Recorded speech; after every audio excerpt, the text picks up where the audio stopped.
जय हिंद दोस्तों, बहुत बहुत स्वागत है हमारी इस इन्फॉर्मेटिव वीडियो के अंदर। दोस्तों, ऑनलाइन जमाना है, डिजिटल जमाना है, एआई का जमाना है। अगर आप एडवांस हो चुके हो तो इनकम टैक्स डिपार्टमेंट हमसे 4 कदम एडवांस चलता है। आज हम बात करेंगे इनकम टैक्स डिपार्टमेंट हालांकि बहुत तरह के सेक्शन के अंदर आपको नोटिस भेज सकते हैं, लेकिन जो कॉमन सेक्शन होते हैं 143(1) का नोटिस या 143(2) का नोटिस, इसके अंदर सिर्फ 1 और 2 का ही फर्क है। लेकिन वैसे देखा जाए तो बहुत ज्यादा ड्रास्टिकली चेंज आपको यहाँ पे देखने को मिलेगा। आज हम दोस्तों दोनों के दोनों नोटिस के बारे में डिटेल में बताने वाले हैं कि ये नोटिस कब, किसको और क्यों आता है और उस नोटिस का क्या मतलब होता है। तो दोस्तों, जो नोटिस होता है इसका क्या मतलब होता है? नोटिस का मतलब कुछ इंफॉर्मेशन होता है, या तो इंफॉर्मेशन आपको दी गई है या आपसे किसी तरह की कोई इंफॉर्मेशन मांगी गई है। आपको दोस्तों हर एक नोटिस को टाइम से पढ़ना होता है और उसका अगर रिप्लाई कुछ इंफॉर्मेशन मांगी गई है वो देनी पड़ती है। There are many section. Income tax act के अंदर बहुत तरह के ऐसे सेक्शंस होते हैं जिसके अंदर आपको नोटिस मिल सकता है। Section 143(1), section 143(2), section 142(1), section 148, section 133(6) और भी बहुत तरह के नोटिस होते हैं। लेकिन हमारा मेन फोकस रहेगा 143(1) के अंदर और 143(2) के अंदर। सबसे पहले बात करेंगे सेक्शन 143(1) के नोटिस के बारे में। ये नोटिस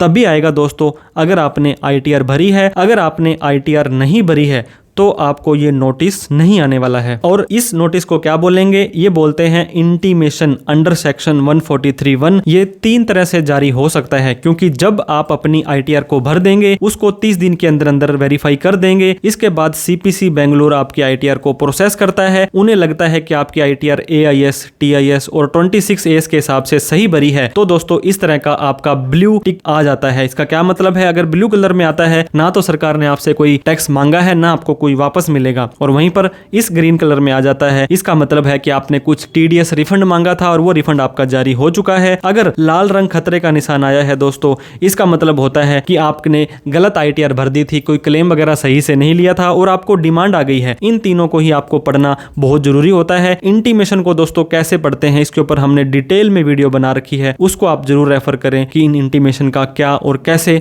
मतलब होता है। इसके बाद बात करेंगे, आपको चेक करना रहेगा इंटीमेशन बहुत ही सावधानी पूर्वक और आपको डेटा कंपेयर करना पड़ेगा। दोस्तों 8 पेज का इंटीमेशन आपको मिलेगा, जो 4 पेज हिंदी और 4 पेज इंग्लिश में आएगा। और यहाँ पे आएगा कि टैक्स पेयर ने क्या इंफॉर्मेशन दी थी और सीपीसी ने, इनकम टैक्स ने क्या इंफॉर्मेशन मांगी थी। मान लीजिए आपने 10 लाख रुपए की इनकम दिखाई, उन्होंने भी 10 की मान ली। आपने मान लीजिए 3 लाख रुपए की डिडक्शंस ली, लेकिन उन्होंने आपको 2 लाख की ही डिडक्शंस दी। तो इस तरह से इन दोनों को कंपेयर करें। इंटीमेशन रिसीव होगा आपको ईमेल आईडी पर। ईमेल आईडी पर नहीं मिलता है तो इनकम टैक्स के पोर्टल पर e file, income tax return, view file return में जाएंगे। वहां पे जैसे आपने आईटीआर भरी होगी तो उसके नीचे इंटीमेशन का ऑप्शन आ जाएगा। इस इंटीमेशन को डाउनलोड करने के लिए दोस्तों 10 अक्षर का तो पैन कार्ड आपका छोटे डिजिट में लगेगा, फिर आपकी डेट ऑफ बर्थ है उस तरह से लगने वाली है, तो आपका ये इंटीमेशन खुल जाएगा। उसको आप जरूर चेक करें। इंटीमेशन को कैसे पढ़ना है, कैसे देखना है, मैंने ऑलरेडी वीडियो बना रखी है। अगर कोई भी डिफरेंस आपका इंटीमेशन के दोनों कॉलम में लगता है तो कारण क्यों आया, आप अपनी आईटीआर को रिवाइज कर सकते हैं 31 दिसंबर तक। रिवाइज का टाइम निकल गया तो अपडेटेड आईटीआर यानी कि आईटीआर यू भर सकते हैं। 4 साल तक रेक्टिफिकेशन लग सकते हैं। टाइम लिमिट की बात हम कर रहे थे। आपकी आईटीआर जैसे ही प्रोसेस हो जाएगी वैसे ही आपको ये इंटीमेशन आ जाएगा। असेसमेंट ईयर 25-26 के लिए इंटीमेशन आने की लास्ट तारीख 31 दिसंबर है। 31 दिसंबर से पहले कभी भी आपको ये इंटीमेशन आ सकता है। इसके बाद बात करेंगे दोस्तों 143(1) जो होता है आपका, ये प्राइमा फेसिया आपका चेक किया जाता है और आपका एक तरह से असेसमेंट होता है। या आपको डिमांड भी दे सकते हैं, रिफंड भी दे सकते हैं, और ना ही डिमांड ना ही रिफंड आएगा। एआईएस से, टीआईएस से, 26(a) से, जीएसटी से, जो भी एसएफटी के ट्रांजैक्शंस होते हैं उसको देखते हुए ये बनाया जाता है। ये सिर्फ एक सूचना है दोस्तों, बट इसके बाद में भी आपको नोटिस आ सकता है। अगर आपको इंटीमेशन आ गया इसका मतलब ये नहीं है कि आपने सब कुछ सही कर लिया है। उसके बाद भी सेक्शन 143(2) का नोटिस या 133(6) का नोटिस, सेक्शन 148 का नोटिस आपको जारी किया जा सकता है। अब हमारी इस वीडियो का दोस्तों सेकंड और काफी खतरनाक पार्ट है सेक्शन 143(2). ये भी उन्हीं व्यक्ति को आएगा जिन्होंने अपनी आईटीआर भरी हुई है। ये स्पेसिफिक नोटिस है दोस्तों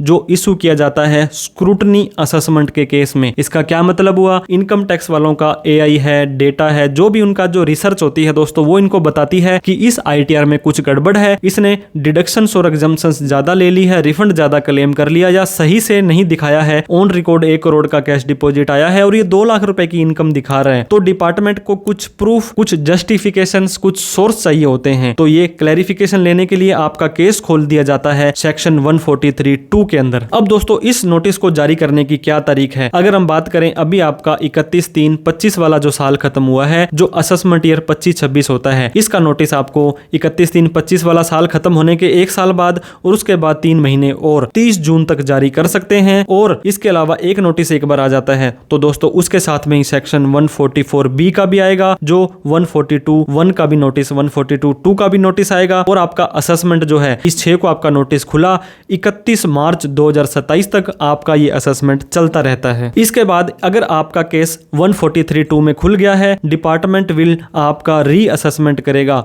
आपका इनकम कैलकुलेट करेगा, आपसे इंफॉर्मेशन मांगेगा। अगर आपने प्रॉपर इंफॉर्मेशन दे दी तो आपको कोई दिक्कत वाली बात नहीं है। अगर आपने इंफॉर्मेशन नहीं दी, कुछ फेक डिडक्शन एग्जम्पशंस ली थी और उसका प्रूफ भी नहीं दे पा रहे हो, तो आपको दोस्तों जितना भी टैक्स आपका बनेगा वो टैक्स देना पड़ेगा। उसके ऊपर 24% के हिसाब से आपको इंटरेस्ट देना पड़ेगा और 200% तक की पेनल्टी भी आपके ऊपर लगाई जा सकती है। तो इसीलिए हम कहते हैं लीगल रहें, लॉयल रहें, किसी भी तरह का फेक डिडक्शंस ना लें। आप अपनी AIS, TIS और 26AS को प्रॉपर चेक करते रहें। ITR का जो फॉर्म है 1, 2, 3, 4 जो आपके ऊपर एप्लीकेबल होता है उसको सही से भरें, अच्छे से ITR भरें। आप अपनी मोबाइल नंबर और ईमेल आईडी पोर्टल पर अपडेट करें। 2 मोबाइल नंबर और 2 ईमेल आईडी अपडेट कर सकते हैं ताकि आपको सूचनाएं आती रहें। रिकॉर्ड रखें दोस्तों, पैसा कहां से आ रहा है, कहां से आ रहा है। अननेसेसरी लेन देन आप ना करें। वीडियो अच्छी लगी हो तो लाइक करें। अभी तक हमें सब्सक्राइब नहीं किया है तो सब्सक्राइब करके हमारा हौसला बढ़ा दें। इस वीडियो को उन सभी लोगों में शेयर करें जिन्हें 143(1) और 2 के नोटिस के बारे में डिफरेंस नहीं पता था। कोई डाउट, क्वेरी, क्वेश्चन हो तो कमेंट करके पूछ सकते हैं।